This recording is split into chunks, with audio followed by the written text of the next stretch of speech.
Sunday होता आणि काल त्यांचा संडे वर्किंग डे होता, त्यामुळे ते कामावरती गेलेले होते आणि माझा संडेला डीप क्लिनिंगचा डे असतो. मी पूर्ण घराची स्वच्छता करत असते, म्हणजे तशी तर फरशी पुसूनच घेत असते एका दिवसाआड, पण संडेच्या दिवशी अख्खं घर मी धुवून घेत असते. किचन ओटा वगैरे सगळं जे आहे किचनच्या ओट्यावरती राहून त्या फरशा वगैरे ज्या असतात भिंतीला लावलेल्या त्या पण मी स्वच्छ घासून वगैरे काढत असते. तर ते आज मी संपूर्ण काम करून घेतलं, घर वगैरे धुवून काढलं. त्यानंतर मी हातानेच कपडे वगैरे धुवून काढले, कारण मशीनचं लिक्विड पण संपलेलं होतं आणि बाहेर थोडंसं ऊन पडलं होतं. म्हटलं चला आज हातानेच कपडे धुवून काढावेत. आणि पिल्लूचे दररोज 2 ते 3 ड्रेस असतात. खाताना खरकट अंगावरती सांडवतं, कधी सू करतो, त्याच्यामुळे त्याचे ड्रेस चेंज करावेच लागतात. त्याच्यामुळे दिवसातून 2 ते 3 ड्रेस होतातच त्याचे.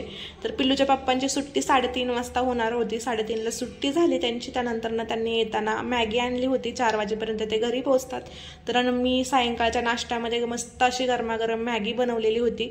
तर मला मॅगीमध्ये जे पाणी असतं ना, म्हणजे सूप असतं ना, ते पहिलं खूप आवडतं, छान लागते त्याची टेस्ट, म्हणून थोडंसं मी पाणी एक्स्ट्राच टाकत असते मॅगी बनवताना आणि त्यानंतर मग ते पाणी पित असते. खूप छान लागतं, तुम्ही पण एकदा ट्राय करून पहा. सोबतच चहा पण ठेवलेला होता. पिल्लूला पण मी मॅगीच दिली खाण्यासाठी, त्याला पण मॅगी आवडते. त्याला खाता येत नाही हाताने, अर्धी तर खालीच सांडवतो, पण तरी सुद्धा मी त्याला हातानेच खायला लावत असते, कारण खाली सांडलं तरी चालेल पण त्याने शिकलं पाहिजे. खाली सांडलं तर आपण फरशी वगैरे क्लीन करू शकतो आणि त्याची आईच येणार आहे फरशी क्लीन करायला, दुसरं कोणी येणार नाही. त्याच्यामुळे त्याला म्हणत असते हाताने खा, सांडवायचं तर सांडव, अंगावरती सांडव, पण हाताने खायला शिक. सोबतच इकडे मी चहा पण ठेवला होता.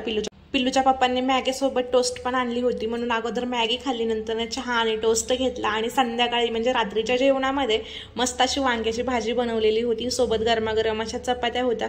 पिल्लूच्या पप्पा तर माझ्या मागे लागले होते की आज कढी बनव, पण मी बनवली नाही, फक्त वांग्याची भाजी आणि चपाती होती. आणि आजचा व्हिडिओ एवढाच होता.